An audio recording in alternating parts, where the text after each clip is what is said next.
हाय, एक बार फिर से आपका बहुत बहुत स्वागत है हमारे यूट्यूब चैनल में। आज का टॉपिक है blood pressure and hypertension. Hypertension जिससे आप सब परिचित हैं और जिसे आप हाई ब्लड प्रेशर के नाम से जानते हैं। इस हाई ब्लड प्रेशर को ही मेडिकल भाषा में हाइपरटेंशन कहते हैं। सबके लिए ये बहुत ही इम्पोर्टेंट टॉपिक है। कोई भी इस वीडियो को देख रहा है तो उसके बारे में इस टॉपिक के बारे में आपको जानना, इस टॉपिक के बारे में आपको पता होना चाहिए कि हाइपरटेंशन कैसे होता है, क्या हाइपरटेंशन है, कैसे ब्लड प्रेशर होता है, हाई ब्लड प्रेशर कैसे होता है। तो इस वीडियो में आपको सब पता चलेगा। इसमें अपन हाइपरटेंशन के क्या कारण है, क्या इसके जोखिम कारक है, किन किन जोखिम कारकों से ये हाइपरटेंशन होता है और इसका क्या इलाज है, क्या इसके शुरुआती लक्षण और चिन्ह होते हैं। तो ये सब के लिए बहुत ही इम्पोर्टेंट वीडियो है क्योंकि ये कॉमन डिजीज़ है हाई ब्लड प्रेशर, जिससे आप सब परिचित है। ठीक है, तो इसमें बहुत सारे ऐसे रिस्क फैक्टर आपको मिलेंगे जिसको आप अपनी लाइफ स्टाइल में चेंज करके अपनी दैनिक जो जीवन चर्या है उसमें चेंज करके आप इनको बदलाव में ला सकते हैं और इस बीमारी से होने से बच सकते हैं। ठीक है, बीमारी के होने से बच सकते हैं। तो सबसे पहले जो हाइपरटेंशन है उसको समझने से पहले ब्लड प्रेशर के बारे में समझना ज़रूरी है। तो मैं इसको एक बेस्ट एग्जांपल के थ्रू आपको समझा दूंगा। तो इसमें देख सकते हैं आप, जो ब्लड प्रेशर है, ब्लड प्रेशर में ब्लड और प्रेशर दो वर्ड है। इसमें प्रेशर है, प्रेशर का मतलब दाब होता है। अपन फिजिक्स की भाषा में देखें तो प्रेशर का मतलब दाब है और ये दाब क्या होता है, दाब बराबर है बल। एक निश्चित क्षेत्र पे लगाया गया बल है, बल निश्चित क्षेत्र पे है यानी कि क्षेत्रफल है। ठीक है, बल बटा क्षेत्रफल, ये दाब का एक फॉर्मूला है जो आपने फिजिक्स में कभी ना कभी कहीं ना कहीं पढ़ा होगा। ठीक है, दाब बराबर बल बटा क्षेत्रफल। अब एक बेस्ट एग्जांपल के थ्रू मैं आपको ये समझा दूंगा ब्लड प्रेशर क्या होता है। एक अपन ट्यूब लेते हैं, ये ट्यूब है रबड़ की ट्यूब। ठीक है, इस रबड़ की ट्यूब की क्या खास बात है कि ये फ्लेक्सिबल है। फ्लेक्सिबल यानी कि ये रिकॉइल होने की क्षमता है इसमें, इसको अपन दबा सकते हैं। ठीक है, तो ये रिकॉइल वापस अपनी स्थिति में भी आ जाती है, ऐसी इसकी एक विशेषता है। इसमें अपन एग्जांपल लेते हैं, पानी फ्लो हो रहा है यानी कि वाटर फ्लो हो रहा है। तो ये वाटर के जो मॉलिक्यूल है, वाटर के जो कण है, इसकी जो अंदर की दीवार पे, इसकी जो अंदर की वॉल पे जो फोर्स लग रहा है, ठीक है, क्या लग रहा है, फोर्स, किसके, पानी के कणों के द्वारा जो फोर्स लगाया जा रहा है, ये फोर्स लग रहा है, इस फोर्स का नाम ही बल है, दाब है। इस फोर्स का नाम क्या है, दाब है। तो अब इस ट्यूब की जगह मैं ले लूँ, इस ट्यूब का नाम दे दूँ ये, क्योंकि अपनी जो बॉडी की जो नसें होती है जिनको वेसल्स बोलते हैं साइंस में, जो वेसल्स है वो भी एक ट्यूब की जैसी संरचना होती है, उनमें भी फ्लेक्सिबल होने की क्षमता, रिकॉइल होने की क्षमता पाई जाती है। ठीक है, तो ये क्या है, इसकी जो दीवारें हैं, तो जो ब्लड वेसल्स है उसकी जो वॉल है उन पे जो ब्लड, यानी कि मैं आपको ये बता दूं कि जो ये ट्यूब है इसको मैं मान लूँ बॉडी की ब्लड वेसल, क्या मान लूँ, ब्लड वेसल, ये ब्लड वेसल्स है। ठीक है, ये ट्यूब का नाम है ब्लड वेसल। और इसके बाद में जो इसमें जो वाटर है, वाटर की जगह में मान लूँ ब्लड, क्योंकि ब्लड भी क्या है, एक लिक्विड है और वाटर भी लिक्विड है। ठीक है, तो इस पे आप समझ गए होंगे कि जो ब्लड है, ब्लड फ्लो हो रहा है, तो जो इसकी अंदर की जो वॉल्स है, इस वॉल्स पे जो ब्लड के मॉलिक्यूल्स के द्वारा जो दाब लग रहा है, जो प्रेशर, जो फोर्स लग रहा है, यानी कि एक प्रकार का बल लग रहा है एक निश्चित एरिया पे, जो वो बल ही क्या है, ब्लड प्रेशर है। तो आपको पता चला कि जो ब्लड प्रेशर है, ब्लड का जब नसों में प्रवाह होता है, जब ब्लड नसों में प्रवाहित होता है, तो जो ब्लड के द्वारा, ब्लड के कणों के द्वारा, मॉलिक्यूल्स के द्वारा जो दाब लगता है, जो फोर्स लगता है, जो बल लगता है, उसको ब्लड प्रेशर कहते हैं। ठीक है, ब्लड प्रेशर आपको समझ में आया। इसके बाद में अपन देखेंगे कि हाइपरटेंशन कैसे होता है। अब आपको पता चला ब्लड प्रेशर, तो ब्लड प्रेशर में आपको दो चीज़ और ध्यान रखनी है। जब आप बीपी नपवाने जाते हैं तो जब डॉक्टर बताते हैं आपको कि आपका, जैसे मान लो ब्लड प्रेशर 120/80 आया, यानी कि ये नॉर्मल ब्लड प्रेशर है, तो 120/80 में जो 120 है, 120 तो सिस्टोलिक है। ठीक है, ये क्या है, सिस्टोलिक है, और सिस्टोलिक बीपी बोलते हैं। और जो 80 है ये है डायस्टोलिक बीपी।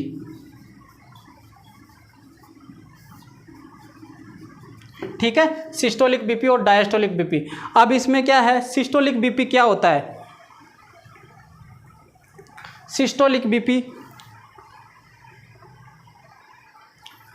सिस्टोलिक बीपी क्या होता है, जब हार्ट कॉन्ट्रैक्ट होता है, मतलब कि जब इसमें क्या बीपी को समझने के लिए अपन हार्ट के जो चैम्बर है उसमें लेफ्ट साइड का जो भाग है उसके बारे में ध्यान में रखेंगे, क्योंकि ये ही अपने काम आएगा इसमें, कि ये तो है लेफ्ट एट्रियम और ये है लेफ्ट वेंट्रिकल। जब लेफ्ट वेंट्रिकल से यहाँ पे वॉल होते हैं, इन वॉल्स से ये जो वॉल्स खुलते हैं, यानी कि जब हार्ट कॉन्ट्रैक्ट होता है, जो वेंट्रिकल कॉन्ट्रैक्ट होते हैं, तो कॉन्ट्रैक्ट होने के कारण जो दाब लगता है, वो दाब के साथ ब्लड, फोर्स के साथ ब्लड बाहर जाता है। फोर्स के साथ जब ब्लड बाहर जा रहा है, यानी कि हार्ट से बाहर जा रहा है और बॉडी में सप्लाई होने के लिए जब बाहर जाता है, तो यहाँ पे ये एरोटा होती है, महाधमनी जिसे आप कहते हैं। इस महाधमनी क्या होती है, स्ट्रॉन्ग होती है, लेकिन स्ट्रॉन्ग होती है, इसकी वॉल भी बहुत मोटी होती है, लेकिन ये फिर भी इसमें फ्लेक्सिबल होने की बहुत अच्छी क्षमता होती है, ठीक है। तो ये फ्लेक्सिबल हो सकती है, तो इसमें दाब के साथ ये बाहर जाता है ब्लड। जब संकुचित होते टाइम जो ब्लड बाहर जाता है, तो उस टाइम जो ब्लड प्रेशर होता है वो है सिस्टोलिक बीपी। और इसके बाद में ये वॉल क्या हो जाता है, जब एक बार ब्लड बाहर निकल गया तो यहाँ से प्रेशर कम हो जाता है और ये वॉल बंद हो जाते हैं। वॉल बंद होने के बाद में बेशक इसमें इनमें जो वेसल्स है उनमें कुछ ना कुछ तो ब्लड बचा होगा, और जो बचा हुआ ब्लड है वो रिलैक्स अवस्था में, जब हार्ट रिलैक्स अवस्था में होता है, तो ये बचा हुआ जो ब्लड है इसकी वजह से भी प्रेशर लगता है अंदर की जो वॉल्स होती है। तो जो रिलैक्स अवस्था में जब होता है, रिलैक्स अवस्था में जब प्रेशर लगता है, उसको डायस्टोलिक ब्लड प्रेशर कहते हैं। अभी आपको समझ में आया कि सिस्टोलिक क्या होता है और डायस्टोलिक क्या होता है। एक चीज़ आपको ये भी ध्यान रखनी है, ये ट्यूब का मैंने आपको एग्जाम्पल दिया, तो मैं इसको जैसे कि पैर से दबा दूं या फिर हाथ से थोड़ा पंच कर दूं, तो इसका जो आकार है, तो मान लो पहले इसको हाथ से, जैसे पानी बह रहा है इसमें, अब आकार दबाने के बाद में इतना हो गया, तो इसमें पानी या फिर ब्लड, जो पानी या ब्लड क्या होगा, फोर्स के साथ बाहर निकलेगा। यानी कि ये पहले यहाँ गिर रहा था मान लो, लेकिन ये अभी यहाँ जाके गिरेगा इतनी दूर, ठीक है। तो क्योंकि इसका आकार बेशक कम हुआ है, लेकिन ये फोर्स के साथ, यानी कि प्रेशर बढ़ा है, तो ये भी आपको ध्यान रखना चाहिए कि इसमें जो व्यास है वो कम होता जाएगा, वैसे ही क्या होगा, फोर्स के साथ बाहर जाएगा। एक तो इस पर डिपेंड करता है। तो इसको मेडिकल जो भाषा है, जो साइंस की जो भाषा है, उसमें अपन इसको पेरिफेरल रेजिस्टेंट बोलते हैं, क्योंकि आपने एक प्रतिरोध उत्पन्न किया है, पेरिफेरल रेजिस्टेंट। ये पेरिफेरल रेजिस्टेंस पे डिपेंड करता है। जैसे जैसे व्यक्ति की उम्र बढ़ती है वैसे वैसे पेरिफेरल रेजिस्टेंट बढ़ता जाता है, और जो वेसल्स होती है उनका आकार छोटा होता जाता है, जिसकी वजह से ये प्रेशर की शिकायत होती है। तो आपको ये समझ में आया कि जैसे जैसे व्यक्ति की उम्र होती है तो ये बीपी की, जैसे जैसे व्यक्ति की उम्र बढ़ती है तो बीपी की शिकायत भी बढ़ती है, ठीक है, ब्लड प्रेशर की। इसके बाद में आपको एक चीज़ और ध्यान रखना है, ये और दूसरी चीज़ पे भी डिपेंड करता है, जिसका नाम है कार्डियक आउटपुट। क्या नाम है, कार्डियक आउटपुट। कार्डियक आउटपुट क्या होता है, जब एक मिनट में हार्ट कितना ml ब्लड को बाहर निकाल देता है, यानी कि बॉडी में भेजने के लिए बाहर निकालता है, तो एक मिनट में जो ब्लड को बाहर निकालता है तो वो क्या होता है, कार्डियक आउटपुट, लगभग 5 लीटर। अब जैसे जैसे ये कार्डियक आउटपुट बढ़ेगा वैसे वैसे बीपी भी बढ़ती जाएगी। तो कार्डियक आउटपुट किस कंडीशन में बढ़ता है, ये डिपेंड करता है जो कि स्ट्रोक वॉल्यूम, यानी कि एक धड़कन के साथ एक बार हार्ट कॉन्ट्रैक्ट हुआ तो उस टाइम क्या है 70 ml ब्लड बाहर निकलता है, और तो अपना हार्ट आपको पता है 72 बार जो एवरेज है 72 बार धड़कता है। तो उसमें क्या है, एक मिनट में 72, तो लगभग कितना हो गया, ये लगभग 4900 ml एक मिनट में, इतना ये कार्डियक आउटपुट है। इस पर भी ब्लड प्रेशर डिपेंड करता है। अब अपन देखेंगे कि ब्लड प्रेशर होता कैसे है, हाई ब्लड प्रेशर कैसे होता है, उसके बारे में देखेंगे। तो मान लो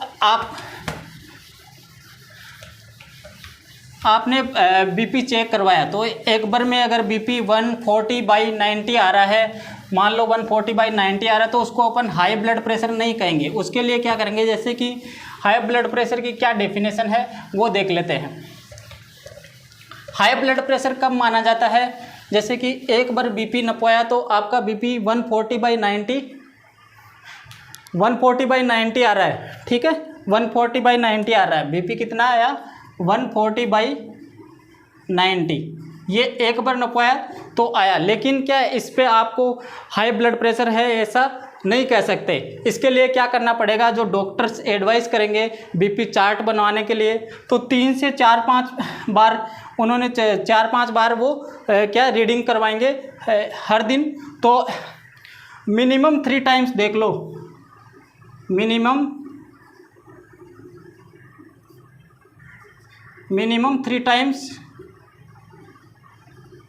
अगर मिनिमम 3 टाइम्स और मोर देन 3 टाइम्स अगर बीपी परसिस्टेंट, लगातार ब्लड प्रेशर परसिस्टेंट या लगातार 140/90 या इससे अधिक होता है तो इसको हाइपरटेंशन या हाई ब्लड प्रेशर की कंडीशन कहते हैं। और कुछ रिस्क फैक्टर है, किन रिस्क फैक्टर की वजह से यह हाइपरटेंशन होता है वो आपको ध्यान रखना है, ठीक है। आपको पता चला कि 140/90 से अधिक अगर बीपी होता है, वो भी एक बार में नहीं, लगभग 3-4 रीडिंग के बाद में, यानी कि हर दिन रीडिंग के बाद में फिर ये डायग्नोसिस किया जाता है कि हाइपरटेंशन की शिकायत, हाइपरटेंशन की डिसऑर्डर है, हाइपरटेंशन का डिसऑर्डर, ठीक है। इसके बाद में अपन देखते हैं इसके जोखिम कारक, यानी कौन कौन से ऐसे जोखिम कारक है जिनकी वजह से ये प्रॉब्लम हो सकती है, उनको जोखिम कारक कहते हैं। तो जोखिम कारक 2 प्रकार के जोखिम कारक है। पहला है मॉडिफाइबल, जिनको परिवर्तनीय बोलते हैं। परिवर्तनीय क्या होता है? परिवर्तनीय वो है जिनको अपन अपनी लाइफ स्टाइल में बदलाव लाके इनको बदल सकते हैं, वो परिवर्तनीय जोखिम कारक है। तो जैसे कि मोटापा है, बेसिकली आपको पता है कि मोटापा की वजह से क्या है, या हाइपरटेंशन हो सकता है, क्योंकि मोटापा होने से बॉडी में लो कोलेस्ट्रॉल है वो बढ़ जाता है, और लो कोलेस्ट्रॉल की वजह से जो अंदर की जो दीवारें हैं वेसल्स की, वो क्या है, वॉल्स है, वो छोटी हो जाती है और वहाँ पे कोलेस्ट्रॉल जम के उनका व्यास कम हो जाता है, जिससे ये बीपी की प्रॉब्लम हो सकती है। इसके बाद में डायबिटीज़ मेलाइटस है, उसकी वजह से भी ये प्रॉब्लम हो सकती है। इसके अलावा स्ट्रेस है, स्ट्रेस ये भी बहुत ही इम्पोर्टेंट रोल अदा करता है। इसमें स्ट्रेस की वजह से क्या है, कुछ केमिकल चेंजेज होते हैं, यानी कि कुछ न्यूरोट्रांसमीटर सीक्रेट होने लगते हैं एड्रिनल ग्लैंड से, जैसे कि एड्रिनलिन और नॉर एड्रिनलिन, जिसकी वजह से वेसल्स क्या है उनका आकार छोटा हो जाता है, कॉन्स्ट्रिक्ट हो जाती है, तो उससे ये बीपी की शिकायत हो सकती है। इसके अलावा स्मोकिंग है, स्मोकिंग का भी बहुत बड़ा रोल है। स्मोकिंग क्या, धूम्रपान, इसमें एक निकोटिन पदार्थ पाया जाता है, वो खतरनाक पदार्थ है निकोटिन। इसकी वजह से वेसल्स है उनमें अंदर इलास्टिसिटी कम हो जाती है और उनमें कॉन्स्ट्रिक्ट हो जाती है, जिसकी वजह से ये बीपी हो सकता है। एल्कोहल है, एल्कोहल, ठीक है, एल्कोहल भी बहुत इंपॉर्टेंट रोल रखता है इसमें हाई ब्लड प्रेशर में, क्योंकि इसकी वजह से वेसल्स कॉन्स्ट्रिक्ट हो जाती है और उनकी इलास्टिसिटी भी कम हो जाती है, कार्डियक आउटपुट बढ़ा देती है। तो ये क्या है, ये इसके कुछ कारण है जो परिवर्तनीय है, इनको अपन अपनी हैबिट्स में चेंज लाके इनमें बदलाव कर सकते हैं, ठीक है। इसके बाद में अपरिवर्तनीय कौन से हैं?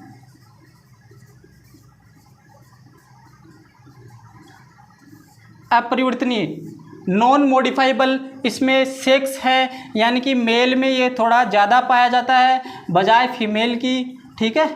इसके अलावा दूसरा कारण क्या है, एज। अब 40 से अबव एज में ये धीरे धीरे शिकायत बढ़ने लगती है। तो ये ध्यान रखना कि मैंने आपको पहले ही बताया कि जैसे जैसे एज बढ़ती है तो इलास्टिसिटी यानी कि पेरिफेरल रेजिस्टेंट बढ़ जाता है, तो उनमें रिकॉइल होने की क्षमता कम हो जाती है वेसल्स में, जिसकी वजह से ये बीपी की शिकायत हो सकती है। इसके अलावा कुछ फैमिली हिस्ट्री में भी हो सकता है, ठीक है। ये जेनेटिक कारण है, फैमिली हिस्ट्री। यदि फैमिली में किसी को ब्लड प्रेशर की शिकायत है तो ये उनमें भी होने की संभावना हो सकती है, ठीक है। ये जोखिम कारक है जो आपको जानना बहुत ही ज़रूरी है। इसके बाद में अपन देख लेते हैं इसके क्या क्या कारण है। दोस्तों, जो हाइपरटेंशन है, हाइपरटेंशन या हाई ब्लड प्रेशर को साइलेंट किलर कहते हैं। साइलेंट किलर इसलिए कहते हैं क्योंकि ये धीरे धीरे बॉडी के वाइटल्स ऑर्गन को डैमेज करता है और इसकी शुरुआती जो समय होता है जब डिजीज हो रही होती है तो शुरुआती समय में काफ़ी लोगों को इसके साइन सिम्टम या कि लक्षण और चिन्ह पता नहीं चलते। धीरे धीरे बॉडी के ऑर्गन्स डैमेज होते हैं, जैसे कि ब्रेन है, वाइटल ऑर्गन ब्रेन है, इसके अलावा किडनी है। इन पे ये मुख्य रूप से ये प्रभाव अपना डालता है, ठीक है, ब्रेन और किडनी पे। इसके बाद में अपन इसके कारण देख लेते हैं। तो मैंने आपको बताया कि 95%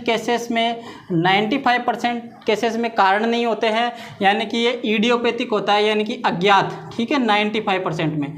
कुछ 5% ऐसे केसेस हैं जिनमें कारण भी रहता है हाइपरटेंशन होने का, जैसे कि वो कौन कौन से कारण है। रीनल प्रॉब्लम है, कोई रीनल डिजीज़ तो नहीं है, रीनल प्रॉब्लम, और कुछ हार्मोनल डिसऑर्डर है।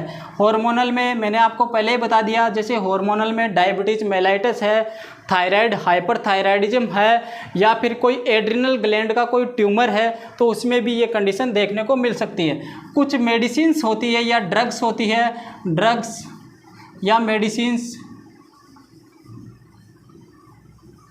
जैसे कि कुछ मेडिसिन्स क्या है, ड्रग्स क्या है, जैसे कि ओरल कॉन्ट्रासेप्टिव पिल्स है, या फिर कोई स्टेरॉयड मेडिसिन है, उनकी वजह से भी ये हो सकता है। या फिर कोई बीमारी है ब्रेन से रिलेटेड, ब्रेन में कोई ट्यूमर है, यानी कि कोई डिजीज है, ठीक है, ब्रेन डिजीज, ब्रेन से रिलेटेड कोई ट्यूमर है, तो उसमें ये प्रॉब्लम हो सकती है। अब जैसे कि किसी को हाइपरटेंशन की शिकायत है या हाई ब्लड प्रेशर की शिकायत है, तो उसमें क्या मैनेजमेंट किया जाता है। तो मैंने आपको ट्यूब का एक एग्जांपल दिया था, तो उससे आपको पता चलेगा कि इसमें जो मेडिसिन्स दी जाती है, तो वो बॉडी की जो वेसल्स है उसका आकार को डायलेट करने की मेडिसिन्स ज़्यादा दी जाती है, जैसे कि इसमें उनको वेसो डायलेटर बोलते हैं, ठीक है, डॉक्टर्स प्रिस्क्राइब करते हैं वेसो डायलेटर्स।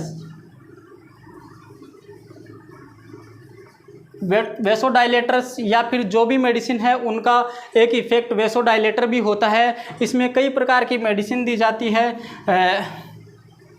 जैसे कि calcium channel blocker, beta blockers होती है,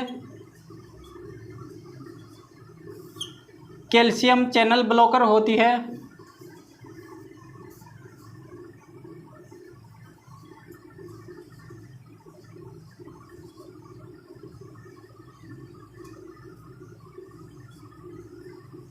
नाइट्रोग्लिसरीन होती है, एनटीजी, और ये वेसो डायलेटर है, वेसल्स को डायलेट करती है, और इनका भी कहीं ना कहीं इफेक्ट वेसल्स को डायलेट करना है। जैसे ही आकार उनका बढ़ेगा तो ब्लड प्रेशर बेसिकली कम हो जाता है। और इसके अलावा डायूरेटिक्स मेडिसिन वो होती है जो मूत्रवर्धक है, यानी कि यूरिन का पास आउट बढ़ाती है। तो जैसे ही यूरिन का पास आउट बढ़ेगा तो बॉडी में वॉल्यूम कम होगा, और वॉल्यूम कम होने से बीपी भी क्या हो जाएगा, कम हो जाएगा। तो ये डायूरेटिक्स भी दी जाती है। इसके अलावा एंजियोटेंसिन कन्वर्टिंग एंजाइम इनहिबिटर भी देते हैं, ACE इनहिबिटर्स देते हैं, ये भी देते हैं, ठीक है। तो ये मेडिसिन है। मेडिसिन के साथ ही इसमें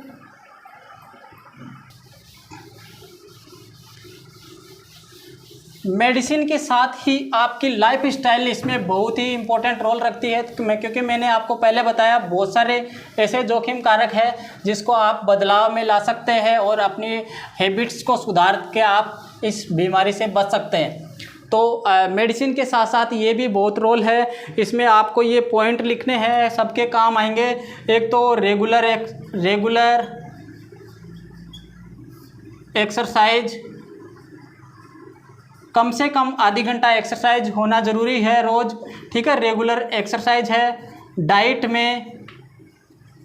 में आपको कम नमक लेना चाहिए, क्योंकि लो साल्ट इनटेक, यानी कि जो नमक है उसकी वजह से, जिसको सोडियम कहते हैं, सोडियम की वजह से भी क्या है, ये क्या वॉल्यूम को रिटेन करता है, वाटर को रिटेन करता है अंदर बॉडी में, जिससे ब्लड प्रेशर बढ़ता है। तो डाइट में लो सोडियम डाइट लेना है, ठीक है।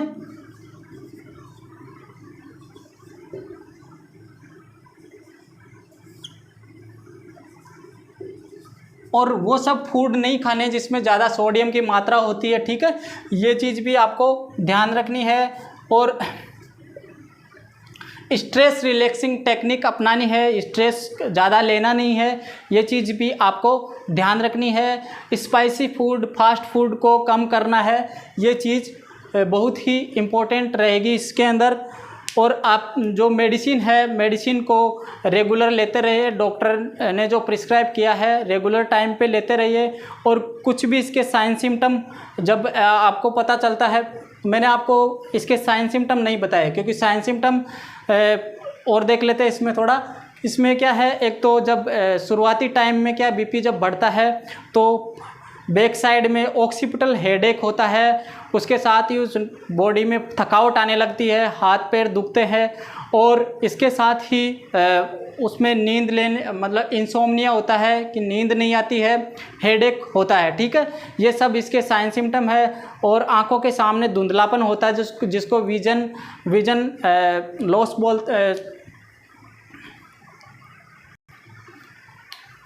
जिसको ब्लड विजन बोलते हैं, आंखों के सामने धुंधलापन आने का, ठीक है, ये। और चक्कर भी आ सकते हैं, डिजीनेस है, तो ये साइन सिम्टम है। कुछ लक्षण चिन्ह क्या है, हेडेक हो गया,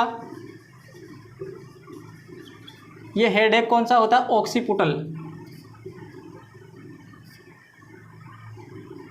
ऑक्सीपिटल हेडेक हो गया।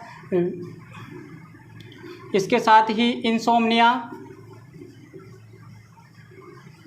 नींद कम आना, और फटीग यानी कि थकान, ठीक है, इसके साथ चक्कर आना, डिजीनेस, ये इसके साइन सिम्टम है। तो ये आपके लिए बहुत ही इम्पोर्टेंट टॉपिक है। आप वीडियो को ज़्यादा से ज़्यादा शेयर कीजिए। Thanks for watching the video.